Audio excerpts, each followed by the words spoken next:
높다란 철문이 묵직한 소리를 내며 열리자 이하은은 숨을 잠시 멈췄다.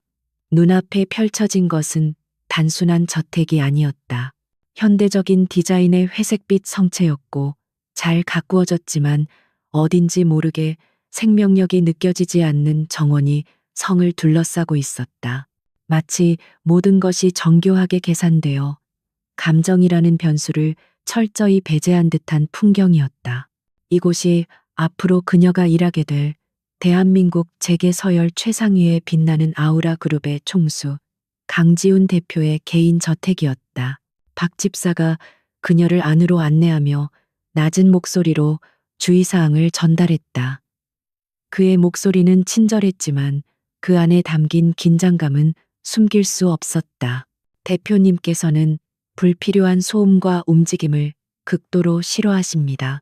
특히 여자가 자신의 반경 안에 들어오는 것을 용납하지 않으시니 업무 외에는 절대 마주치는 일이 없도록 주의해야 합니다. 그 말은 마치 이곳이 금녀의 구역이며 그녀는 유령처럼 존재해야 한다는 경고처럼 들렸다. 하은은 조용히 고개를 끄덕였다. 그녀에게는 선택의 여지가 없었다. 병든 어머니와 어린 동생의 생계가 그녀의 어깨에 달려 있었다. 강지훈이라는 남자가 아무리 냉혹하고 여자를 혐오하는 것으로 악명이 높다 해도 그녀는 버텨내야만 했다. 그녀는 그저 그림자처럼, 공기처럼 조용히 자신의 일을 해낼 생각이었다. 그녀의 특별한 능력만 발동되지 않는다면 모든 것은 순조로울 터였다.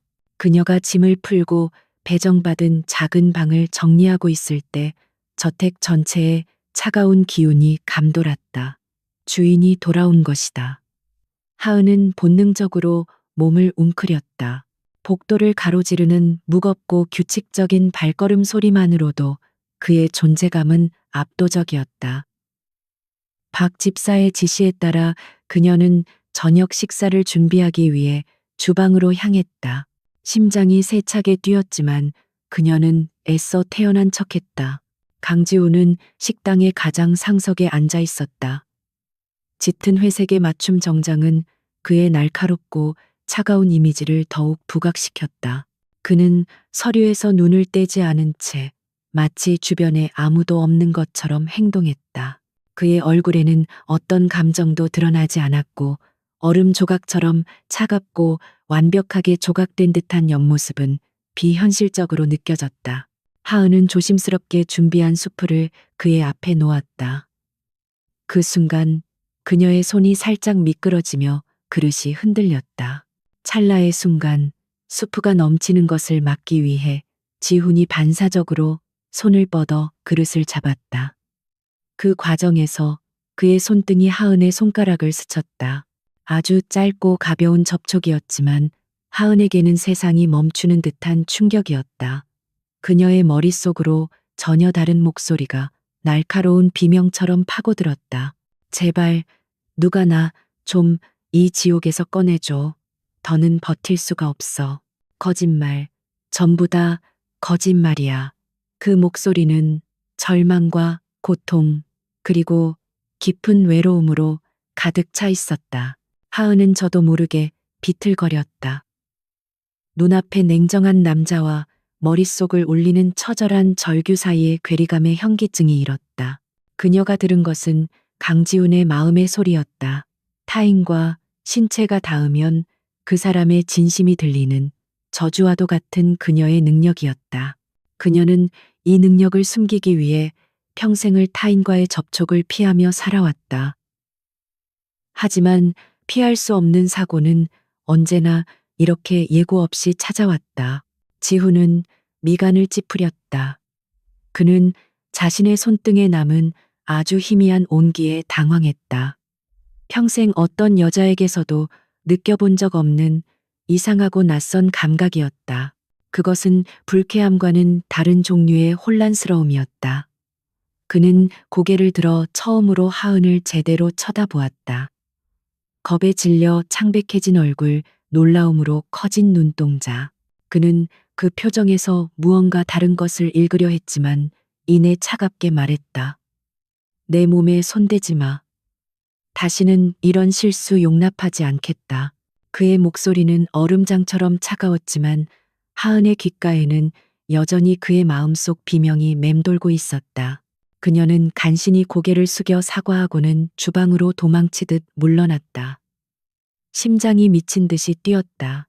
여자를 혐오한다는 남자의 차가운 가면 뒤에 그토록이나 고통받는 영혼이 숨겨져 있을 줄은 상상도 못했다. 그것은 동정심을 불러일으켰지만 동시에 두려움을 느끼게 했다. 저 깊은 어둠에 가까이 다가갔다가는 자신마저 삼켜져 버릴 것만 같았다. 그날 밤 하은은 자신의 작은 방 침대에 누워 잠을 이룰 수 없었다. 낮에 들었던 그의 목소리가 귓가에서 떠나지 않았다. 세상 모든 것을 다 가진 것처럼 보이는 남자, 완벽한 통제 속에서 자신의 왕국을 지배하는 것처럼 보이는 남자가 사실은 무너져 내리기 직전의 상태라는 것을 이제 그녀만이 알고 있었다. 이 비밀은 너무나도 무거웠다. 앞으로 이 저택에서 이 남자와 부딪히지 않고 무사히 지낼 수 있을까? 그녀는 두 손을 꼭 마주 잡았다. 다시는 그의 마음을 듣고 싶지 않았다. 그의 고통은 그녀가 감당할 수 있는 종류의 것이 아니었다. 그녀는 그저 돈을 벌기 위해 이곳에 왔을 뿐, 누군가의 구원자가 될 생각은 추호도 없었다. 하지만 그녀의 뇌리에 깊이 박힌 그의 절규는 쉽게 지워지지 않았다. 누가 나 좀 꺼내줘. 그 한마디가 마치 그녀를 향한 외침처럼 느껴지는 것은 왜일까? 하은은 불안한 예감에 몸을 떨며 길고 긴 밤을 지새웠다. 다음 날부터 하은은 강지훈과의 접촉을 피하기 위해 필사적으로 노력했다. 그녀는 그의 동선을 미리 파악하고 그가 나타나기 전에 자신의 일을 끝마치거나 그가 사라진 후에 움직였다. 그녀의 움직임은 점점 더 고양이처럼 조용해졌고 그녀의 존재감은 희미해졌다. 박 집사는 그런 그녀의 노력을 기특하게 여겼지만 한편으로는 안쓰러운 마음을 감출 수 없었다. 이 거대한 저택에서 젊은 아가씨가 유령처럼 지내는 모습이 보기 좋을 리 없었다. 하지만 강지훈은 오히려 그런 그녀의 방식에 만족하는 듯 보였다.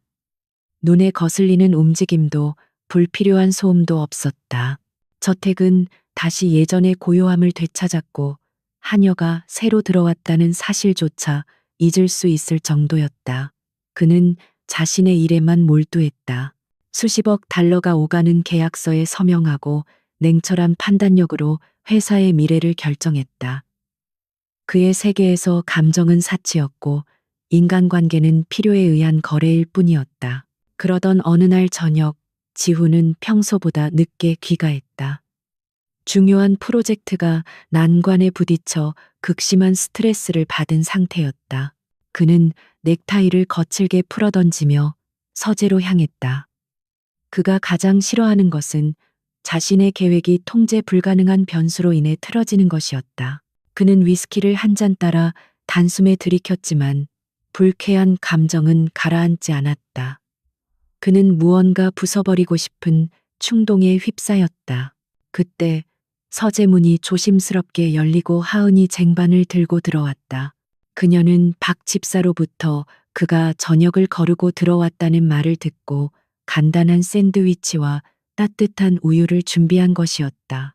대표님, 늦으셨지만 조금이라도 드시는 게 좋을 것 같아서. 그녀는 최대한 목소리를 낮추고 그의 심기를 건드리지 않으려 애썼다. 하지만 지훈에게는 그 작은 배려조차 침입으로 느껴졌다. 누가 멋대로 들어오라고 했지. 그의 목소리에는 살기가 어려 있었다. 내 공간에 함부로 발들이지 말라고 했을 텐데. 당장 가지고 나가. 그는 그녀를 쳐다보지도 않고 쏘아붙였다. 하은은 당황했지만 그의 마음속에서 또다시 폭풍처럼 몰아치는 고통의 소리를 들을까 두려워 서둘러 몸을 돌렸다. 그런데 그 순간 바닥에 깔린 두꺼운 러그에 발이 걸려 몸의 균형을 잃고 말았다. 쟁반이 공중으로 날아올랐고 샌드위치와 우유가 사방으로 흩어졌다. 하은은 넘어지면서 책상 모서리에 부딪히지 않기 위해 필사적으로 팔을 뻗었다. 그리고 그녀의 손이 닿은 곳은 놀라서 자리에서 일어난 지훈의 팔이었다. 다시 한번 강력한 전류가 흐르는 듯한 충격과 함께 그의 마음이 쏟아져 들어왔다. 결국 또 나 혼자야. 아무도 나를 이해하지 못해. 어머니, 왜 저를 버리셨나요? 왜 저만 혼자 남겨두고 떠나셨어요? 이번에는 단순한 고통이 아니었다. 어린아이의 울음소리와 함께 배신감과 그리움, 그리고 지독한 원망이 뒤섞인 감정의 소용돌이였다. 하은은 그의 팔을 잡은 채 그대로 굳어버렸다. 그녀의 눈에 눈물이 차올랐다.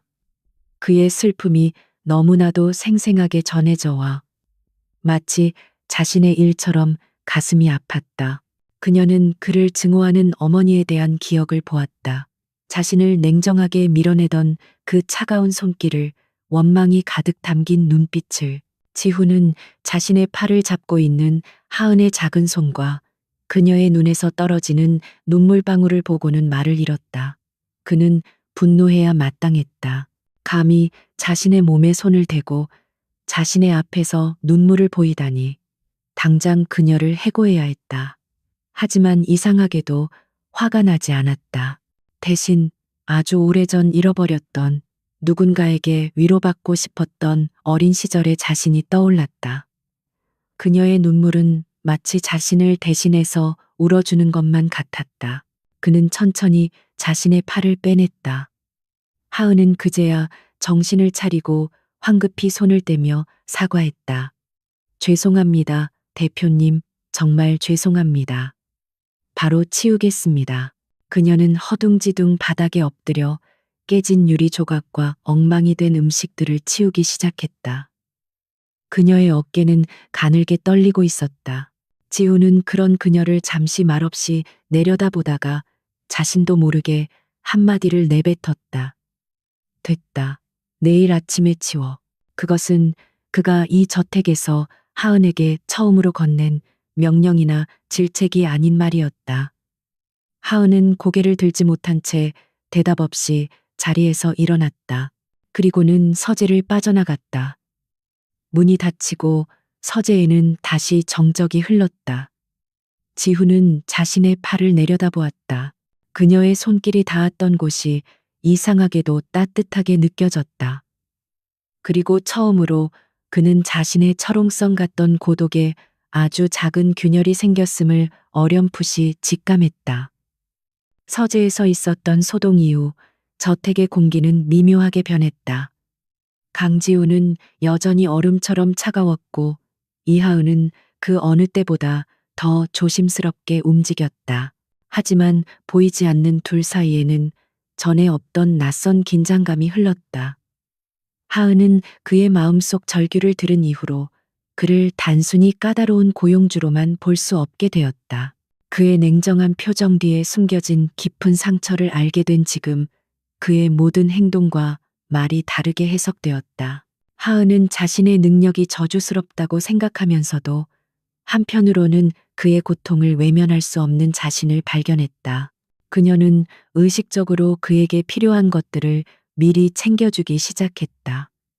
그가 서재에서 밤늦게까지 일할 때면 그의 마음속에서 피곤하다, 따뜻한 차라도 한 잔 있었으면 하는 소리가 들리기 전에 조용히 서재문 앞에 찻잔을 가져다 놓았다. 그가 수면 부족으로 두통을 겪을 때면 그의 침실 머리맡에 진통제와 물을 준비해 두었다. 강지우는 이러한 변화를 즉각적으로 알아차렸다. 처음에는 우연이라고 생각했다.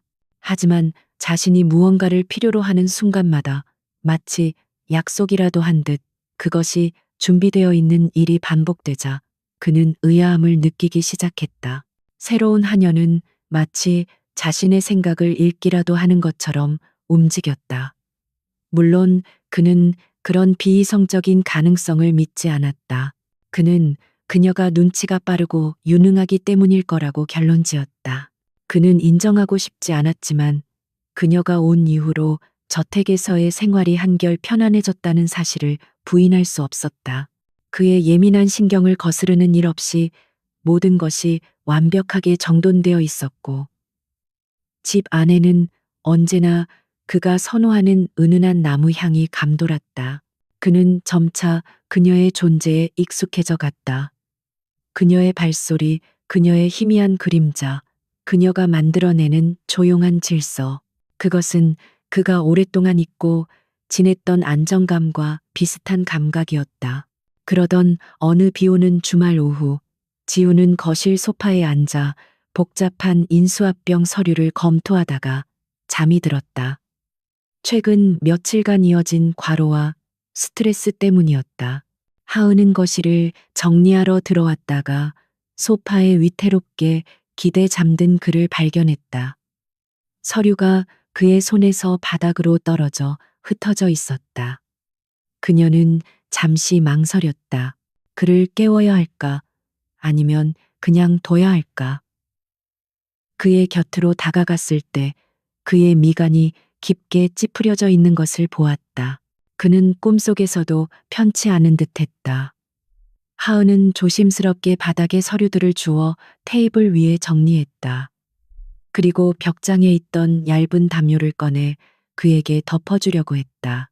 그녀는 최대한 그의 몸에 닿지 않으려 애쓰며 담요를 펼쳤다.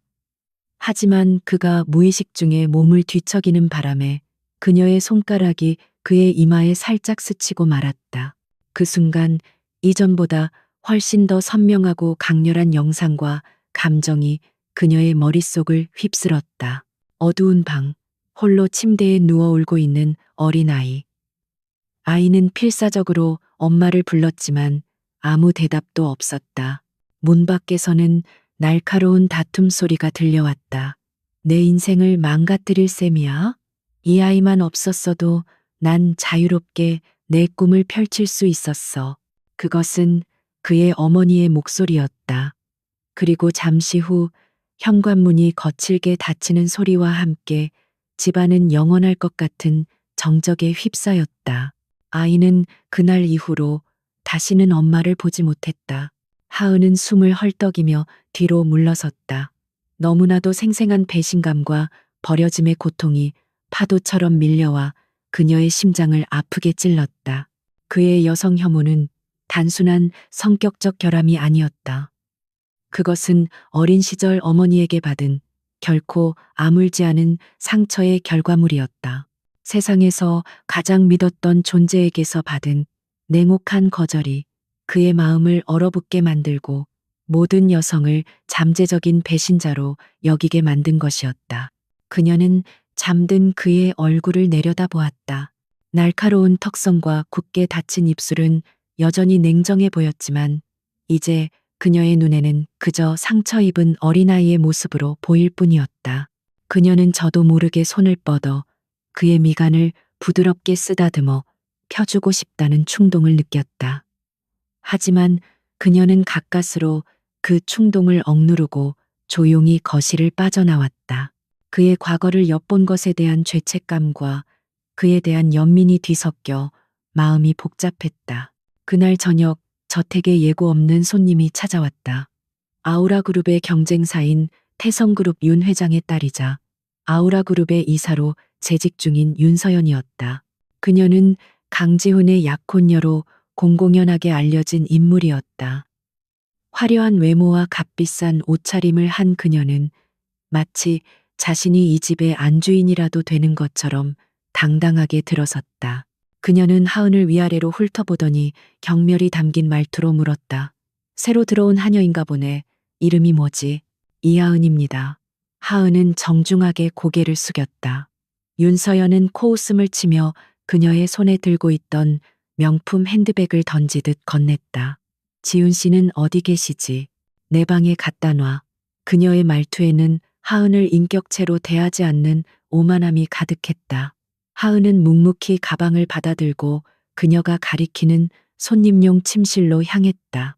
그녀의 등 뒤로 윤서연의 날카로운 목소리가 들려왔다. 요즘 것들은 눈치가 없어서 탈이야. 주제 파악을 잘해야 할 텐데. 그 순간 거실 계단 위에서 강지훈의 차가운 목소리가 울려 퍼졌다. 내 집에서 무슨 소란이지?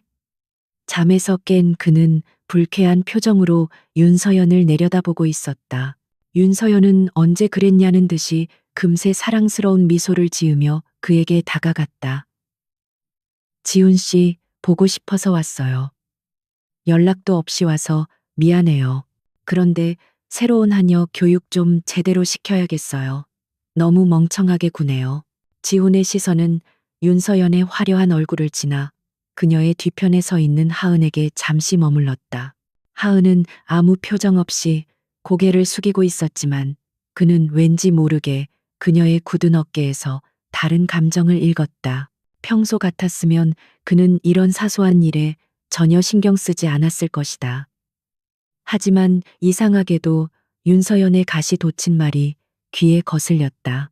그는 하은의 조용한 유능함과 윤서연의 시끄러운 인위성을 마음속으로 비교하고 있었다. 쓸데없는 소리 할 거면 돌아가. 지우는 매정하게 말했다. 그의 차가운 반응에 윤서연의 얼굴이 순간 굳었다. 지훈 씨, 어떻게 그런 말을. 우린 곧 결혼할 사이잖아요. 아버님들끼리도 다 이야기가 끝났는데. 그녀는 애써 미소를 되찾으며 그의 팔에 매달리려 했다. 하지만 지우는 몸을 피하며 그녀의 손길을 거부했다. 결혼은 내가 결정해. 그리고 내 사람에게 함부로 대하지 마. 그의 마지막 말은 분명 하은을 향한 것이었다. 하은은 놀라움에 고개를 들었다. 윤서연 역시 충격을 받은 듯한 표정으로 지훈과 하은을 번갈아 쳐다보았다. 그녀의 눈에 날카로운 질투와 의심의 빛이 스쳤다.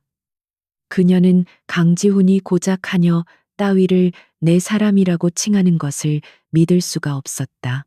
그녀는 하은을 향해 살기 어린 시선을 보내며 이 새로운 경쟁자를 어떻게 짓밟아 버릴지 생각하기 시작했다. 그날 이후 윤서연의 방문은 잦아졌다. 그녀는 의도적으로 하은에게 모욕을 주거나 트집을 잡아 괴롭혔다. 하지만 하은은 언제나 묵묵히 자신의 일을 할 뿐 아무런 반응도 보이지 않았다. 그녀의 침묵은 윤서연을 더욱더 화나게 만들었다. 하은은 이 모든 상황이 불편했지만 그녀를 더 힘들게 하는 것은 따로 있었다. 강지훈의 보이지 않는 상처가 그녀의 마음속에서 점점 더 큰 무게로 자리 잡기 시작했다는 사실이었다.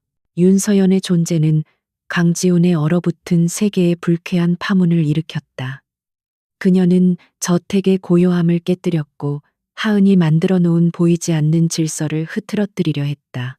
그녀는 값비싼 가구들을 새로 들이려 하거나 자신의 취향대로 정원의 꽃을 바꾸라고 지시했다. 하지만 그녀의 모든 시도는 지훈의 차가운 한마디에 의해 번번이 좌절되었다. 여긴 내 집이야. 누구도 허락 없이 아무것도 바꿀 수 없어. 그의 단호함은 윤서연을 향한 것이었지만 하은에게는 미묘한 안도감을 주었다. 지훈 자신도 혼란스러웠다. 그는 평생을 감정이라는 불필요한 요소를 배제하고 살아왔다. 모든 것은 논리와 효율성으로 판단했고 인간관계는 목적을 위한 수단에 불과했다. 하지만 이하은이라는 변수가 그의 삶에 들어온 이후로 그의 철저한 통제 시스템에 오류가 발생하기 시작했다. 그는 자신도 모르게 그녀의 동선을 좇았고 그녀가 끓여주는 커피의 향이 다른 어떤 비싼 커피보다 더 깊게 느껴진다는 사실을 깨달았다. 그는 이 모든 것을 유능한 직원에 대한 합리적인 만족감이라고 스스로를 속였다.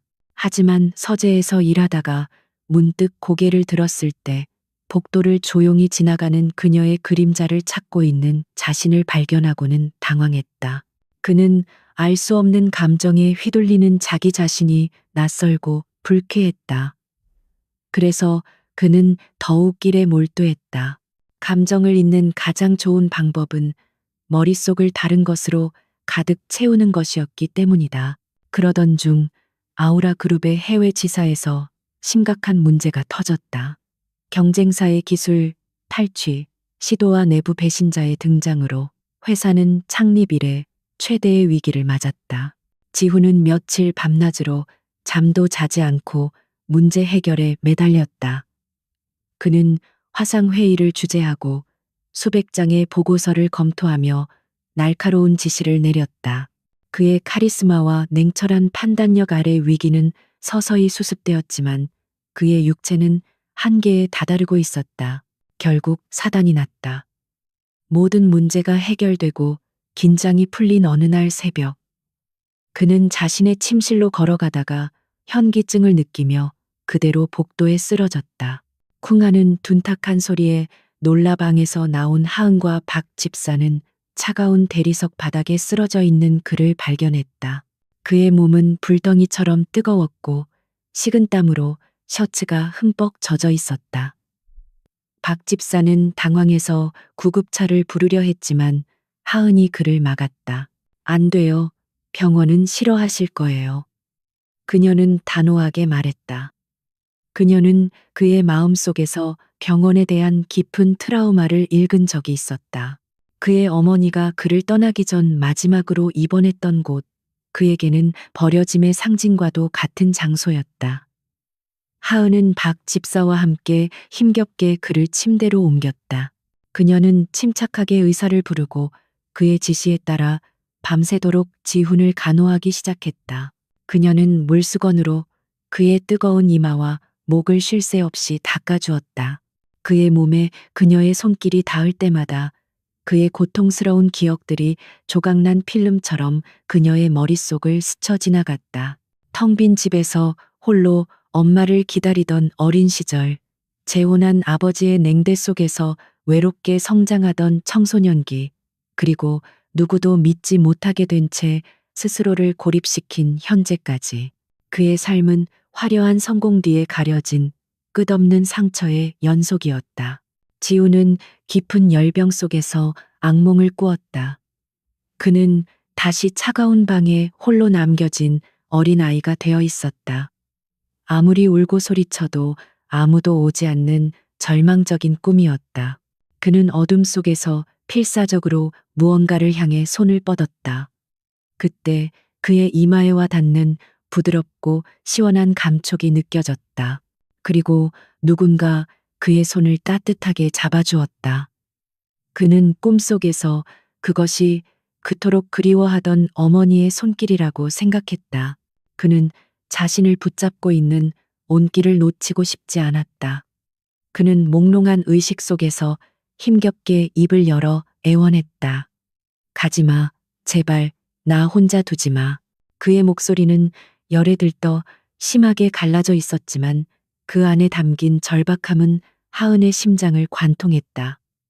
그녀는 그의 손을 더욱 꼭 잡았다. 그의 가장 깊은 곳에 숨겨진 상처와 마주한 순간 그녀는 더 이상 그를 두려워하거나 피할 수 없다는 것을 깨달았다. 그녀는 그의 귓가에 부드럽게 속삭였다. 안 가요. 어디에도 안 가요. 제가 여기 있을게요. 그녀의 목소리가 그의 악몽 속으로 스며들었다. 신기하게도 그의 거칠던 숨소리가 점차 안정되기 시작했다. 그의 미간에 깊게 새겨져 있던 고통의 흔적도 서서히 옅어졌다. 그는 하은의 손을 잡은 채 아주 오랜만에 깊고 평온한 잠에 빠져들었다.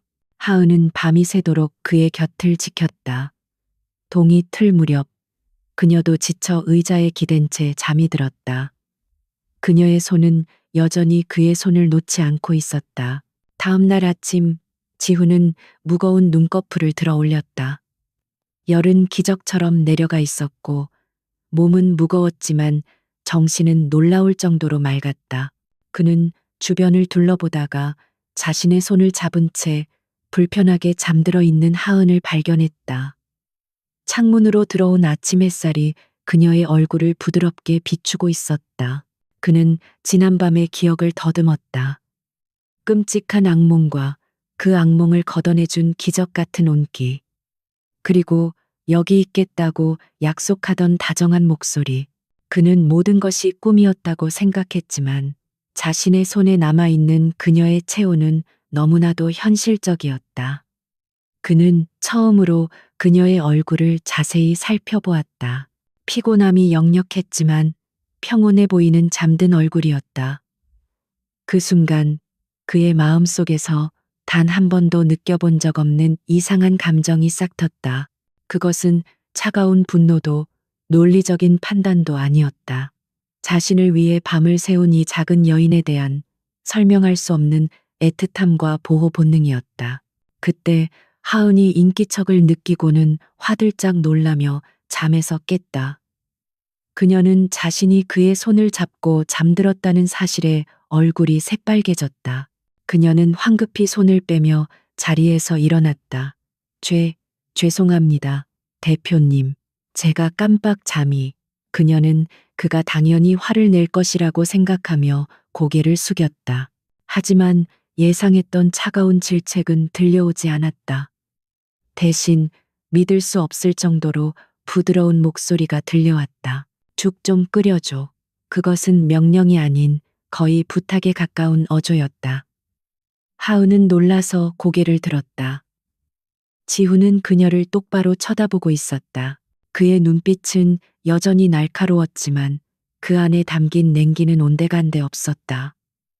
대신 그 자리에는 낯선 부드러움과 어쩌면 아주 희미한 고마움 같은 것이 서려 있었다. 하은은 아무 대답도 하지 못하고 그를 쳐다보기만 했다. 지훈은 그녀의 반응에 약간 멋쩍은 듯 시선을 피하며 다시 말했다. 따뜻한 걸로. 그 한마디에 하은은 정신을 차렸다. 그녀는 서둘러 고개를 끄덕이고는 그의 방을 빠져나왔다. 주방으로 향하는 내내 그녀의 심장은 세차게 뛰었다. 얼음장 같던 그의 마음에 아주 작은 온기가 스며들기 시작했다. 그리고 그 온기를 만든 것이 바로 자신이라는 사실에 그녀는 알 수 없는 설렘과 함께 작은 두려움을 느꼈다. 이 변화는 과연 무엇을 의미하는 것일까? 강지훈이 쓰러졌던 그날 밤 이후 저택을 감싸고 있던 얼음장 같은 공기는 서서히 녹아내리기 시작했다. 지훈은 더 이상 하은을 투명인간 취급하지 않았다. 그는 아침마다 그녀가 내려주는 커피를 마시며 그날의 일정을 확인했고, 때로는 무심코 창밖을 보며 오늘 날씨가 어떤가 하고 묻기도 했다. 그런 사소한 변화들은 저택의 다른 사용인들에게는 놀라운 일이었지만 하은에게는 그의 마음이 조금씩 열리고 있다는 신호처럼 느껴져 작은 기쁨을 주었다. 그의 변화는 미미했지만 분명했다. 그는 더 이상 자신의 공간에 들어오는 하은을 날카롭게 경계하지 않았고 오히려 그녀가 곁에 있을 때 안정감을 느끼는 듯 보였다. 그녀가 책을 정리하거나 차를 준비하는 동안 그는 서류에서 눈을 떼고 그녀의 조용한 움직임을 물끄러미 바라보곤 했다. 그의 시선은 더 이상 차가운 감시가 아닌 미묘한 호기심과 온기를 담고 있었다. 하은은 그 시선을 느낄 때마다 심장이 내려앉는 것 같았지만 애써 태연한 척했다. 하지만 이 평화는 오래가지 못했다. 그들의 미묘한 관계 변화를 가장 먼저 감지한 것은 윤서연이었다. 어느 날 저녁 그녀는 또다시 예고 없이 저택을 방문했다. 그녀는 거실에서 지훈과 사업 이야기를 나누다가 하은이 그에게 차를 가져다 주는 모습을 목격했다. 지훈은 평소처럼 무표정했지만 하은에게서 찻잔을 건네받으며 아주 희미하게 고개를 끄덕였다. 그것은 아주 작은 몸짓이었지만 윤서연의 눈에는 세상이 뒤집히는 것 같은 장면이었다. 강지훈이 여자를 벌레 보듯 하던 그 강지훈이 고작 하녀 따위에게 그런 부드러운 태도를 보이다니. 윤서연은 질투심에 온몸이 불타는 것 같았다. 그녀는 하은의 조용하고 수능적인 태도 뒤에 교활한 여우의 본성이 숨겨져 있을 거라고 확신했다. 그녀는 이대로 두었다가는 자신의 자리를 저 볼품없는 하녀에게 빼앗길지도 모른다는 위기감을 느꼈다. 그녀의 머릿속에서 위험하고 잔인한 계획이 싹트기 시작했다. 며칠 후 윤서연은 자신의 계획을 실행에 옮겼다. 그녀는 아우라 그룹 이사라는 자신의 지위를 이용해 현재 회사에서 극비리에 추진 중인 신재생 에너지 프로젝트 관련 서류에 복사본을 손에 넣었다. 이것은 회사의 미래가 걸린 1급 기밀이었다. 만약 이 정보가 경쟁사로 유출된다면 아우라 그룹은 천문학적인 손실을 입게 될 터였다. 그녀는 이 문서를 이용해 하은을 완벽한 산업 스파이로 만들 작정이었다. 그녀는 저택의 주방에서 일하는 젊은 직원 한 명을 돈으로 매수했다. 그리고는 아무도 없는 틈을 타 하은의 방 침대 매트리스 밑에 기밀 서류를 숨겨두도록 지시했다. 모든 준비는 완벽했다. 이제 그녀는 이 연극의 클라이맥스를 장식할 일만 남았다. 그녀는 마치 비극의 여주인공처럼 비통한 표정을 지으며 지훈의 서재문을 두드렸다. 지훈 씨, 큰일 났어요. 회사 기밀 서류가 사라졌어요. 윤서연은 자신이 서류를 마지막으로 본 장소가 바로 이 저택의 서재였다고 거짓말을 했다. 그녀는 눈물을 글썽이며 최근 저택에 수상한 사람이 드나드는 것을 본 것 같다고 덧붙였다. 그녀의 의심은 교묘하게 하은을 향해 있었다. 새로운 그 하녀, 어딘지 모르게 찜찜하지 않아요? 지훈 씨가 아프셨을 때도 그렇고 너무 과도하게 접근하는 것 같단 말이에요. 그녀의 말에 지훈의 표정이 차갑게 굳었다. 결국 지훈의 허락하에 저택의 보안팀이 동원되어 하은의 방을 수색했다. 하은은 무슨 일이 일어나고 있는지 전혀 알지 못한 채 자신의 모든 소지품이 거칠게 파헤쳐지는 것을 지켜봐야만 했다. 그리고 예상대로 그녀의 침대 매트리스 밑에서 문제의 서류가 발견되었다. 윤서연은 그것을 보란 듯이 집어들고는 경악한 표정을 지었다. 이럴 수가, 이하은 씨, 당신이 어떻게. 순식간에 하은은 배신자이자 도둑으로 낙인 찍혔다. 박 집사는 그녀가 그럴 리 없다며 필사적으로 변호했지만 명백한 증거 앞에서 그의 말은 힘을 잃었다. 모든 시선이 하은에게 쏠렸다. 그녀는 겁에 질려 아무 말도 하지 못하고 입술만 떨고 있었다. 그녀는 지훈을 쳐다보았다. 그의 눈에는 깊은 실망감과 냉혹한 분노, 그리고 아주 미세한 혼란이 뒤섞여 있었다. 그의 마음속에서는 역시 그랬어. 여자란 다 똑같아. 믿는 내가 바보였지. 하는 날카로운 목소리가 들려왔다. 하은의 가슴이 무너져 내렸다. 그가 자신을 의심하고 있다는 사실이 서류를 훔쳤다는 누명보다 더 아프게 느껴졌다. 그때 윤서연이 승리감에 도취되어 그녀에게 다가와 팔을 거칠게 움켜쥐었다. 내 짓이지? 이 도둑고양이 같은 년, 감히 아우라 그룹을 상대로 이런 짓을 벌여? 그녀의 손이 닿는 순간 하은의 머릿속으로 윤서연의 진짜 속마음이 쏟아져 들어왔다. 그래, 바로 이거야. 이제 강지훈은 널 벌레 보듯 할 거고 넌 감옥에서 썩게 될 거야. 감히 내 남자를 넘봐? 넌 처음부터 내 상대가 안 됐어. 그 목소리는 순수한 악의와 비웃음으로 가득 차 있었다. 그 순간 하은의 마음 속에서 무언가 단단하게 부서지는 소리가 났다. 두려움과 절망이 있던 자리에 차가운 분노와 강한 결심이 차올랐다. 이것은 단순히 자신의 누명을 벗는 것의 문제가 아니었다. 이 여자는 강지훈을, 그리고 그가 필사적으로 지키려 하는 회사를 위험에 빠뜨리고 있었다.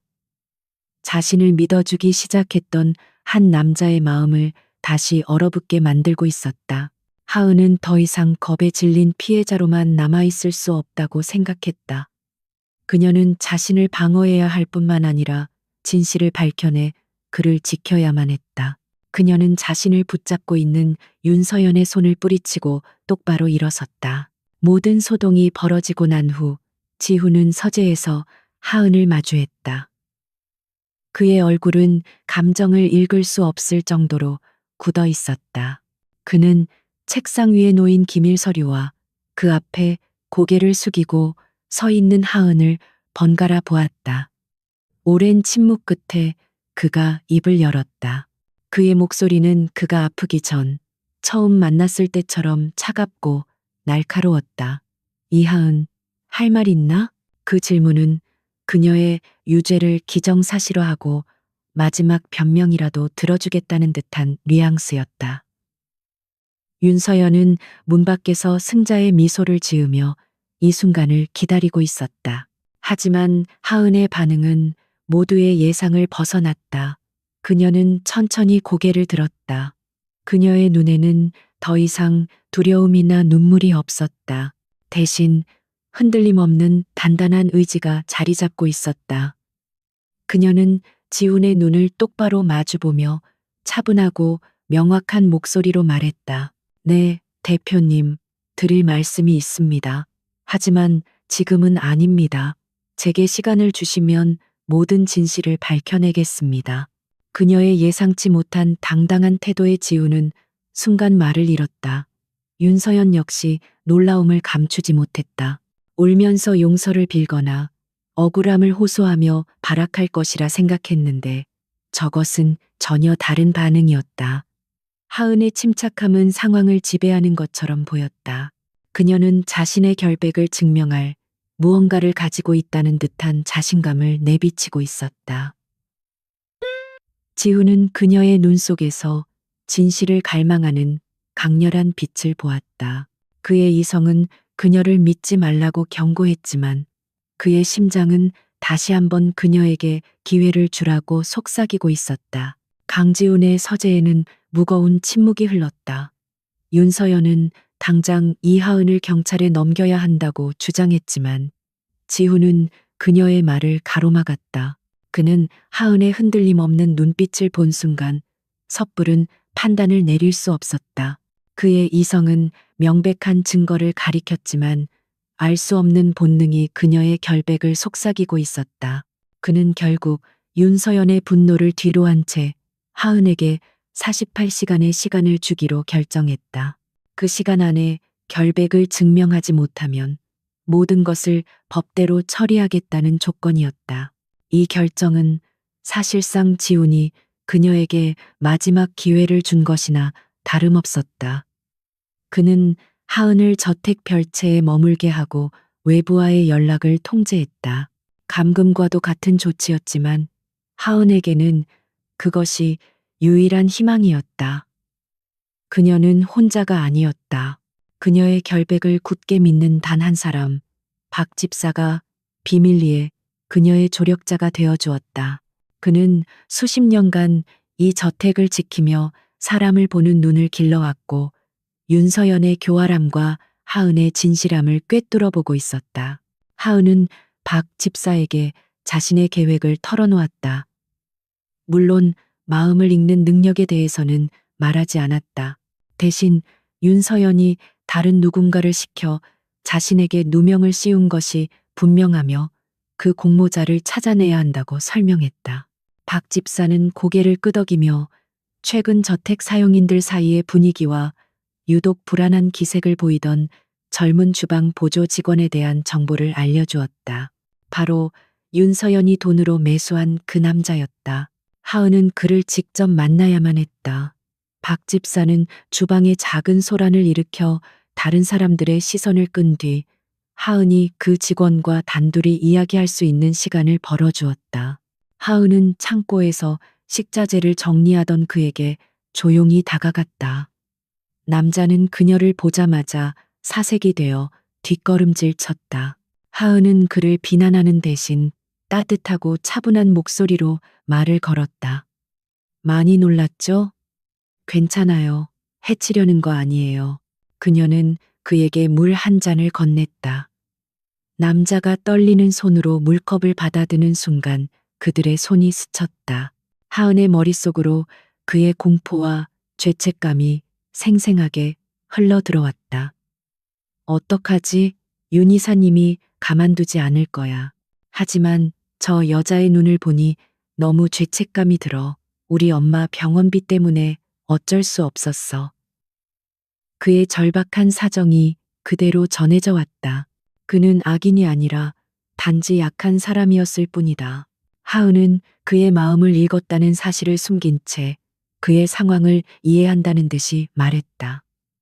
힘든 사정이 있다는 거 알아요. 누구나 실수는 할 수 있어요. 하지만 거짓은 더 큰 거짓을 낳고 결국엔 모든 걸 망가뜨리게 될 거예요. 지금이라도 진실을 말한다면 대표님은 생각보다 관대한 분이에요. 제가 도와줄게요. 그녀의 말은 그의 가장 약한 부분을 파고들었다. 그는 거대한 죄책감과 두려움 속에서 처음으로 작은 희망의 빛을 보았다. 한편 강지훈 역시 서재에서 가만히 앉아 있지만은 않았다. 그는 자신의 가장 신이 많은 김 비서에게 비밀리에 두 가지를 지시했다. 하나는 이하은의 뒷조사를 다시 한번 철저히 하는 것이었고, 다른 하나는 서류가 사라졌다고 추정되는 시점, 전우의 저택과 회사 내 모든 CCTV 영상을 1초도 빠짐없이 분석하는 것이었다. 그는 이성과 본능 사이의 격렬한 싸움 속에서 객관적인 사실로 이 모든 혼란을 잠재우고 싶었다. 김 비서의 보고는 예상보다 빨리 올라왔다. 이하은의 과거는 너무나도 깨끗했다. 병든 어머니와 어린 동생을 위해 꾸준히를 마다하지 않고 살아온 성실한 가장이었을 뿐. 전과나 어떤 부정한 이력도 없었다. 문제는 CCTV 영상이었다. 김 비서는 회사 지하 주차장의 사각지대에서 윤서연 이사가 문제의 주방 보조 직원과 접촉하는 장면을 찾아냈다.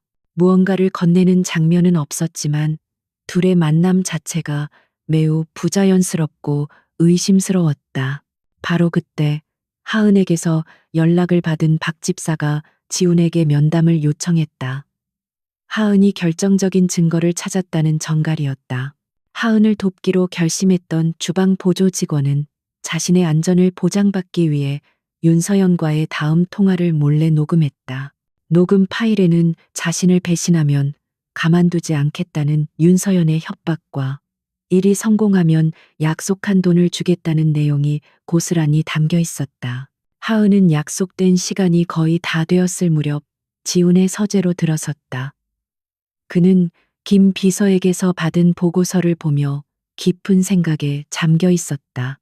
그의 책상 위에는 윤서연과 주방 보조 직원의 모습이 담긴 CCTV 사진이 놓여 있었다. 하은은 아무 말 없이 그에게 다가가 녹음 파일이 담긴 휴대폰을 내밀었다. 들어보세요. 여기에 모든 진실이 담겨 있습니다. 지훈은 그녀의 얼굴을 한 번, 그리고 그녀가 내민 휴대폰을 한 번 쳐다보았다. 그가 휴대폰을 받아들기 위해 손을 뻗었을 때 그녀의 손가락 끝이 그의 손등을 스쳤다. 그것은 이전의 어떤 접촉과도 달랐다. 사고가 아니었다. 진실을 전하려는 간절함과 믿어달라는 절박함이 담긴 의지가 실린 접촉이었다. 그 순간 지훈은 머리에 강한 충격을 받은 듯한 느낌에 휩싸였다. 그는 아무것도 듣지 못했지만 마치 그녀의 마음의 소리가 직접 자신의 심장으로 흘러들어오는 것 같았다. 그녀의 억울함, 그의 상처에 대한 안타까움, 그리고 그를 지키고 싶다는 순수한 진심이 말없이 전해졌다. 그의 머릿속을 가득 채웠던 모든 의심과 불신이 그 순간 눈 녹듯 사라졌다. 이성은 증거를 요구했지만 그의 영혼은 이미 그녀의 진실을 느끼고 있었다. 논리를 초월한 완전한 믿음의 시작이었다. 지훈은 휴대폰에서 시선을 떼고 여전히 자신의 손에 닿아 있는 그녀의 손을, 그리고 그녀의 눈을 바라보았다. 그의 눈빛에 서려 있던 마지막 냉기마저 완전히 사라지고 그 자리에는 깊고 흔들림 없는 신뢰가 자리 잡았다. 그는 그녀의 손 위로 자신의 손을 덮어 부드럽게 감쌌다. 그의 행동에 놀란 하은의 눈이 커졌다. 지훈은 나지막하지만 단호한 목소리로 말했다. 알았다. 이제부터는 내가 하지. 그 한마디는 모든 상황의 반전을 예고하는 선언이었다. 그는 더 이상 방관자나 심판자가 아니었다. 그는 이제 그녀의 편에 서서 함께 진실을 위해 싸울 준비가 되어 있었다. 하은은 그의 손에서 전해져 오는 온기와 그의 눈빛에서 익히는 확고한 믿음에 자신도 모르게 눈물이 차올랐다. 길고 외로웠던 싸움이 드디어 끝을 향해 가고 있었다. 그리고 그 끝에는 그가 함께 서 있었다. 다음 날 아침 아우라그룹 본사 최고층에 위치한 회의실에는 폭풍전야와 같은 긴장감이 감돌았다. 긴급 이사회 소집이라는 명목 아래 그룹의 핵심 임원들이 모두 모여 있었다. 윤서연은 승자의 여유로운 미소를 띤 채 회의장에 들어섰다. 그녀는 오늘 이 자리에서 강지훈이 산업 스파이 이하은을 해고하고 자신과의 약혼을 공식적으로 발표할 것이라고 굳게 믿고 있었다. 그녀의 아버지가 회장으로 있는 태성그룹과의 합병을 위해서라도 강지훈은 자신을 선택할 수밖에 없다고 생각했다. 회의가 시작되고 강지훈은 평소와 다름없는 냉정한 표정으로 회의를 주재했다. 그는 최근 불거진 신재생 에너지 프로젝트의 기밀 유출 시도 사건에 대해 간략히 설명했다. 그리고 사건의 유력한 용의자로 지목된 이하은을 이사회에 출석시켰다고 말했다. 문이 열리고 하은이 박 집사와 함께 회의장 안으로 들어섰다. 그녀는 더 이상 불안에 떠는 하녀가 아니었다. 단정하게 차려입은 그녀의 모습에서는 오히려 비장함마저 느껴졌다. 윤서연은 티토란 몸짓으로 하은을 가리키며 말했다. 바로 저 여자입니다.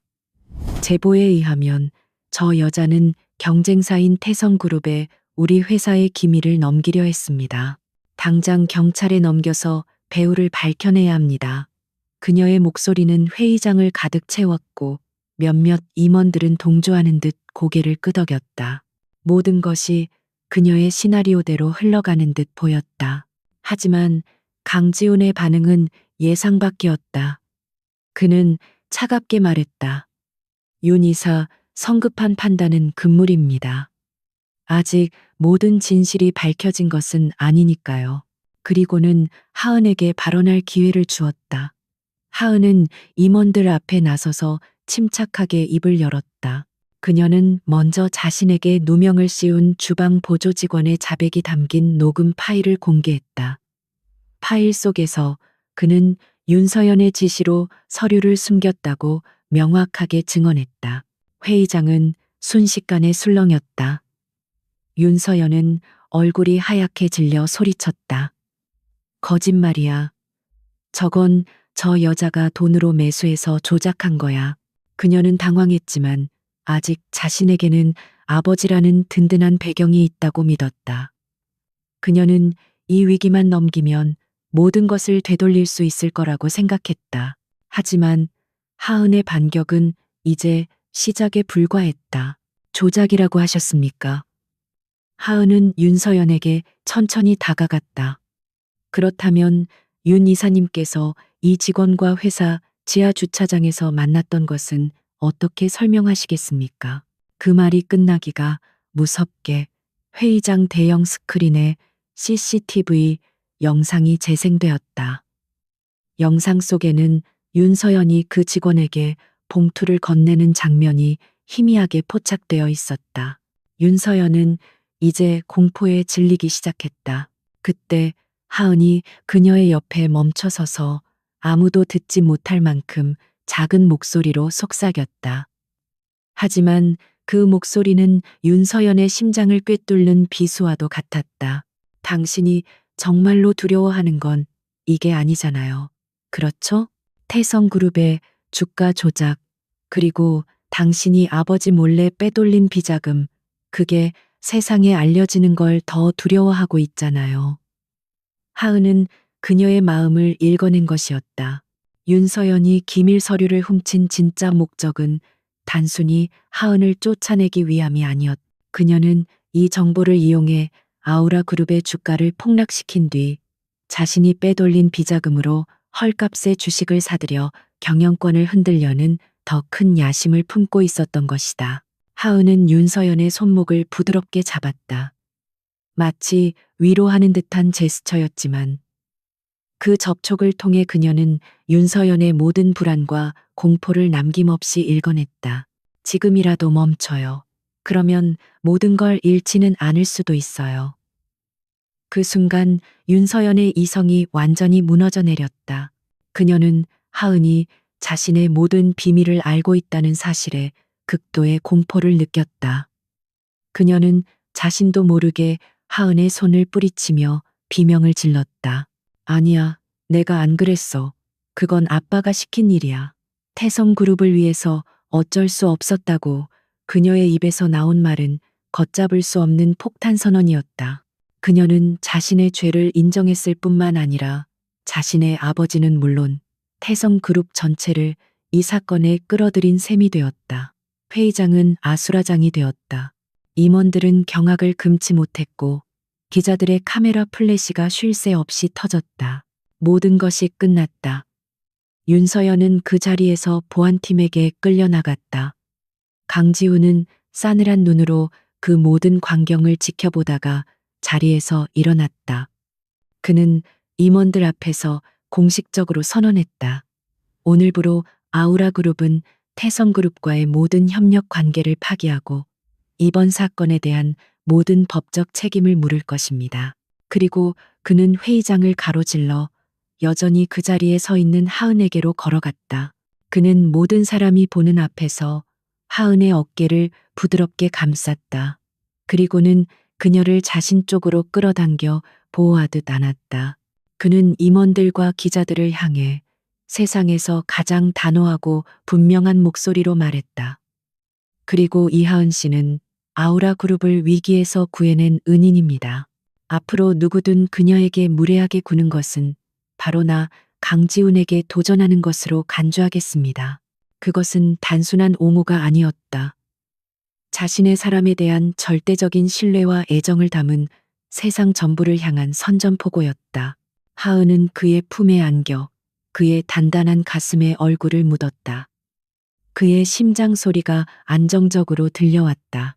그녀의 귓가에는 더 이상 그의 고통스러운 마음의 소리가 들리지 않았다. 대신 이제 괜찮아. 내가 곁에 있을게. 절대로 너를 혼자 두지 않을 거야 하는 따뜻하고 강한 진심이 그 어떤 말보다도 선명하게 울려 퍼지고 있었다. 그날 이후 대한민국 재계는 발칵 뒤집혔다. 태성그룹은 주가 폭락과 함께 검찰의 대대적인 수사를 받게 되었고 윤서연과 그녀의 아버지는 구속되었다. 그리고 세간의 관심은 온통 강지훈 대표와 베일에 쌓인 그의 은인 이하은에게로 쏠렸다.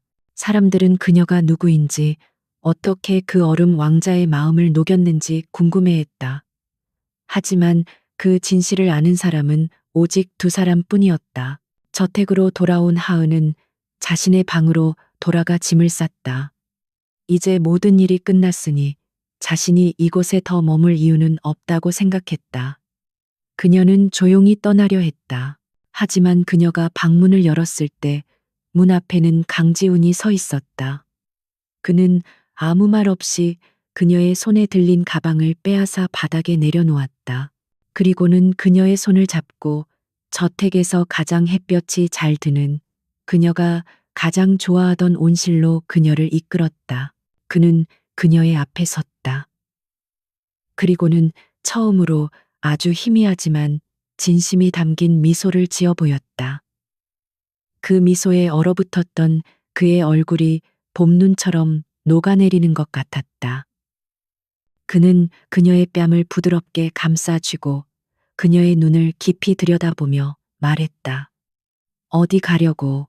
당신이 있어야 할 곳은 여기야. 내 옆. 유리 온실하는 따스한 햇살과 향기로운 꽃내음으로 가득했다. 강지훈의 마지막 말, 당신이 있어야 할 곳은 여기야. 내 옆. 이라는 그 한마디가 하은의 귓가에 조용히 내려앉았다. 그녀는 그의 진심 어린 눈빛을 마주하며 아무 말도 할 수 없었다. 그동안 억눌러왔던 모든 감정이 한꺼번에 밀려와 숨이 막히는 것 같았다. 그녀의 눈에 물기가 차오르자 그는 부드러운 손길로 그녀의 눈물을 닦아주었다. 그는 그녀를 온실 중앙에 있는 작은 벤치로 이끌어 함께 앉았다. 그리고 아주 오랫동안 누구에게도 꺼내 보인 적 없었던 자신의 가장 깊은 상처를 이야기하기 시작했다. 그의 목소리는 담담했지만 그 안에 담긴 슬픔의 무게는 고스란히 하은에게 전해졌다. 그는 자유로운 예술가였던 어머니에 대해, 그리고 자신의 존재가 어머니의 꿈에 어떤 족쇄가 되었는지에 대해 털어놓았다. 어머니에게 나는 사랑스러운 아들이 아니라 자신의 날개를 꺾어버린 짐이었어. 그의 시선은 먼 곳을 향해 있었다. 나는 매일 밤 기도했지. 제발 어머니가 나를 한 번만이라도 따뜻하게 안아주게 해달라고. 하지만 내게 돌아온 건 언제나 차가운 외면뿐이었어. 그는 어머니가 마지막으로 자신을 보던 그날의 눈빛을 잊을 수 없다고 했다. 그 눈에는 어떤 미련이나 슬픔도 없이 오직 해방감만이 가득했다고. 그날 이후 어린 강지훈의 세상은 무너져 내렸다. 그는 세상에서 가장 믿었던 존재에게 버림받았고 그 상처는 그의 마음에 깊은 흉터를 남겼다.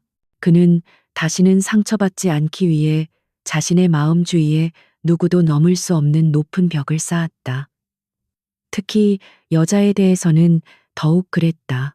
모든 여자는 결국 자신의 이익을 위해 누군가를 배신하고 떠나버리는 존재라고 그렇게 믿으며 살아왔다. 이야기를 마친 그의 어깨는 미세하게 떨리고 있었다. 하은은 말없이 그의 손을 잡았다. 그녀는 섣부른 위로의 말을 건네지 않았다. 대신 그저 그의 곁을 지키며 그의 고통을 함께 나누었다. 그녀의 따뜻한 체온이 그에게 전해지자 지훈은 천천히 고개를 돌려 그녀를 바라보았다. 그녀의 눈에는 동정이 아닌 깊은 이해와 공감이 담겨 있었다. 그녀는 이미 모든 것을 알고 있었다는 듯한 그런 눈빛이었다.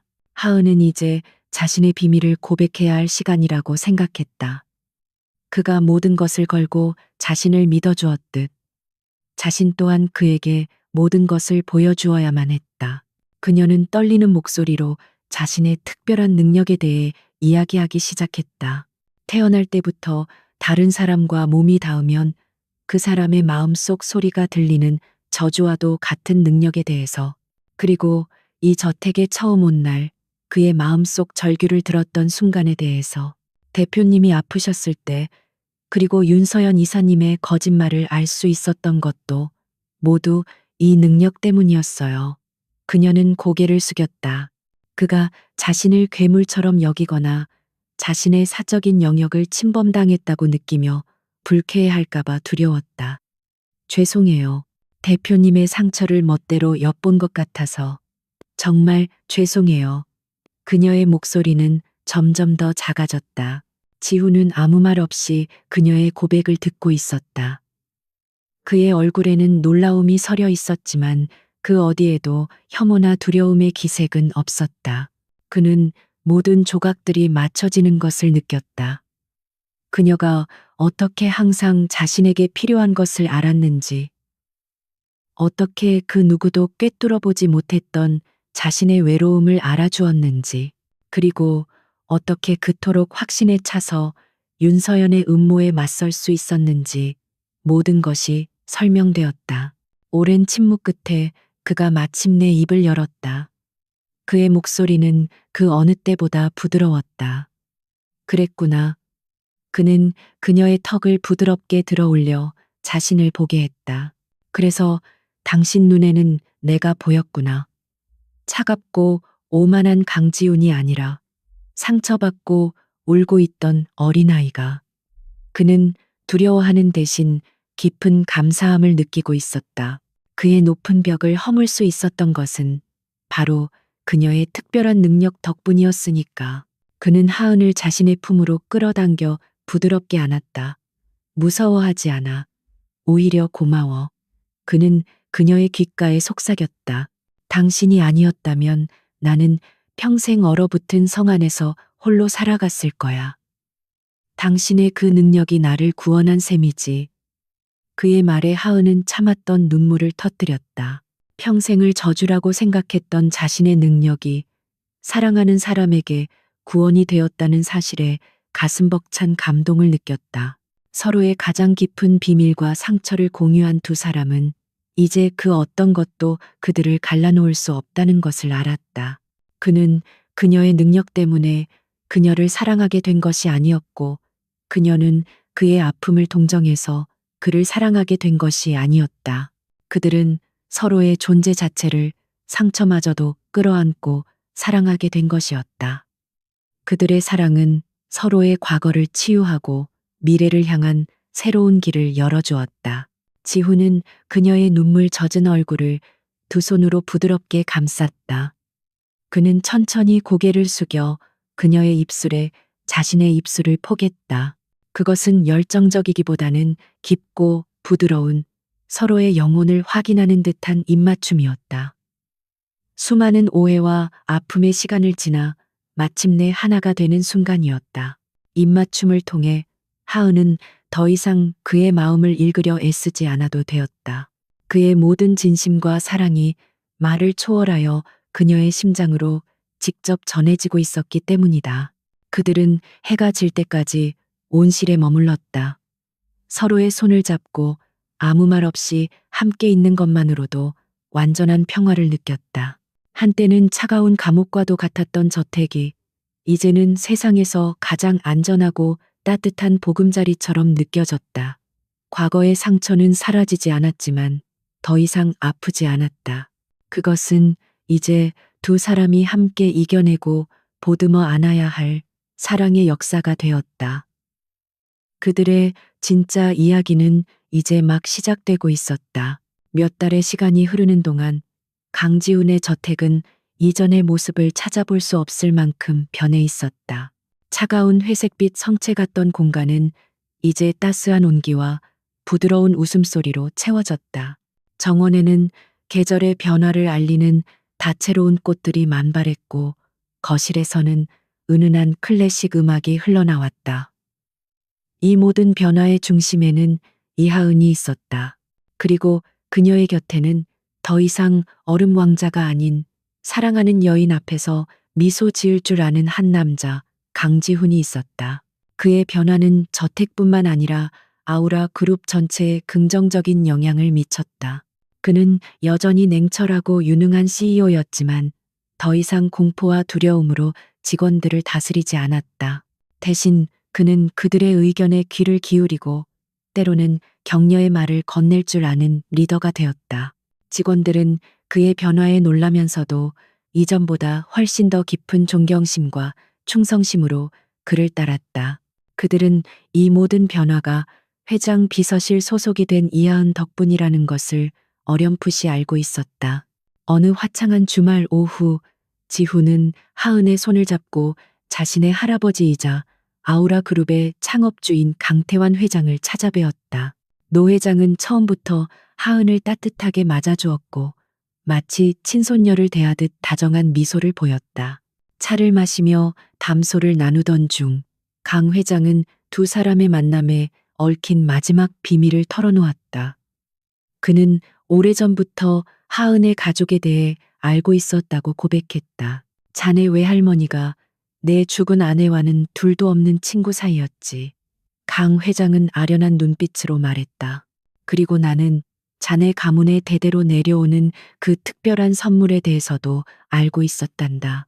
그는 하은의 외할머니로부터 그녀의 손녀가 마음을 듣는 능력을 가지고 태어났다는 이야기를 들었고 그 후로 줄곧 멀리서나마 하은의 가족을 지켜봐 왔다고 했다. 그가 하은을 지훈의 저택으로 보낸 것은 결코 우연이 아니었다. 지훈이 녀석이 재호미에게 받은 상처로 평생을 고통 속에서 사는 것을 보며 내 마음은 찢어지는 듯 아팠다. 노 회장은 손자의 손을 잡으며 말했다. 그 녀석의 얼어붙은 마음을 녹여줄 사람은 그 차가운 가면 뒤에 숨겨진 진짜 모습을 봐줄 수 있는 사람뿐이라고 생각했다. 그래서 자네가 필요했어, 하은아. 이것은 내 늙은 욕심이었지만 자네들이 이렇게 행복해하는 모습을 보니 내 마지막 소원을 이룬 것 같구나. 모든 퍼즐 조각이 맞춰지는 순간이었다. 하은과 지우는 서로를 바라보았다. 그들의 만남은 운명이었다. 상처 입은 영혼을 구원하기 위한 한 노인의 간절한 바람이 만들어낸 기적과도 같은 운명. 하은은 진심으로 강 회장에게 고개를 숙여 감사 인사를 드렸다. 그녀는 더 이상 자신의 능력을 저주라고 생각하지 않았다. 그것은 사랑하는 사람을 만나고 그의 상처를 보듬어 줄 수 있게 한 축복이자 선물이었다. 그날 밤 저택으로 돌아온 지우는 하은을 어딘가로 이끌었다. 그가 멈춰선 곳은 그들이 처음 만났던, 그리고 그녀가 처음으로 그의 마음속 비명을 들었던 바로 그 식당이었다. 하지만 그곳은 더 이상 차갑고 삭막한 공간이 아니었다. 수백 개의 촛불과 하얀 장미로 아름답게 장식되어 마치 동화 속의 한 장면처럼 로맨틱한 분위기를 자아내고 있었다. 하은이 어리둥절한 표정으로 그를 바라보자 그는 그녀의 손을 잡고 식당 중앙으로 걸어갔다. 그는 그곳에서 하은의 앞에 한쪽 무릎을 꿇었다. 그리고 그의 손에는 밤하늘의 별처럼 영롱하게 빛나는 다이아몬드 반지가 들려 있었다. 이하은, 그는 떨리지만 진심이 가득 담긴 목소리로 그녀의 이름을 불렀다. 여기는 우리가 처음 만난 곳이자 내 지옥 같던 삶에 당신이라는 빛이 처음으로 스며든 곳이야. 당신은 내 얼어붙은 심장을 녹였고 나에게 다시 사랑을 믿게 해주었어. 그는 그녀의 눈을 깊이 들여다보며 말을 이었다. 당신은 더 이상 내 하녀도 내 비서도 아니야. 당신은 내 삶의 이유이자 내 심장이 머무는 유일한 집이야. 나와 결혼해 주겠어? 평생 내 옆에서 나의 모든 순간을 함께 해줘. 그의 고백에 하은은 기쁨의 눈물을 흘렸다. 그녀는 고개를 끄덕이는 것으로 대답을 대신했다. 그가 그녀의 네 번째 손가락에 반지를 끼워주는 순간 그들의 과거와 현재 그리고 미래가 영원한 사랑의 약속으로 하나가 되었다. 몇 달 후 저택의 아름다운 정원에서 두 사람의 결혼식이 열렸다. 결혼식은 소박하지만 따뜻한 분위기 속에서 그들을 아끼는 소수의 사람들만 초대된 채 진행되었다. 박 집사는 연신 손수건으로 눈물을 훔쳤고 강 회장은 세상에서 가장 행복한 미소로 두 사람을 지켜보았다. 순백의 웨딩드레스를 입은 하은과 턱시도를 입은 지훈은 세상 그 누구보다도 아름다운 한 쌍이었다. 서로에게 영원을 맹세하며 반지를 교환하는 순간 그들은 서로의 손을 꼭 잡았다. 하은은 여전히 그의 마음의 소리를 들을 수 있었다. 하지만 더 이상 그 소리는 고통의 비명이나 외로운 절규가 아니었다. 그것은 사랑해, 고마워, 당신과 함께라서 행복해라고 속삭이는 평화롭고 아름다운 사랑의 교향곡이었다. 그리고 그 소리는 그녀 자신의 심장이 연주하는 멜로디와 완벽하게 어우러져 아름다운 화음을 만들어내고 있었다. 진정한 사랑은 특별한 능력으로 마음을 읽어내는 것이 아니라 그저 마음을 다해 서로의 소리에 귀 기울여주는 것임을 두 사람은 비로소 깨닫고 있었다.